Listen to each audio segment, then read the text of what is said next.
আল্লাহ রসুল সতর্ক করে দিচ্ছিলেন তোমার এই ভাইয়ের সঙ্গে কোনো বেয়াদবি না হয়। ওই আব্দুল্লাহর লাশটাকে সামনে রেখে আল্লাহ রসুল দোয়া করেছিলেন, ইয়া আল্লাহ পাকবারী, তোমার এই বান্দার জন্যে আমি আজ এই সন্ধ্যা পর্যন্ত আমি তার উপর সন্তুষ্ট ছিলাম, আল্লাহ তুমি তার উপর সন্তুষ্ট হয়ে যাও।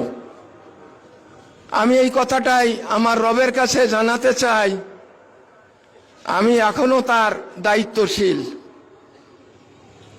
আমি আবুল হাশেমের উপরে এখন পর্যন্ত, অর্থাৎ তার মৃত্যুর আগ পর্যন্ত তার উপরে আমি সন্তুষ্ট ছিলাম। ইয়া আল্লাহ তুমি আমার আবুল হাসানের উপরে তুমি সন্তুষ্ট হয়ে যাও। প্রিয় উপস্থিতি।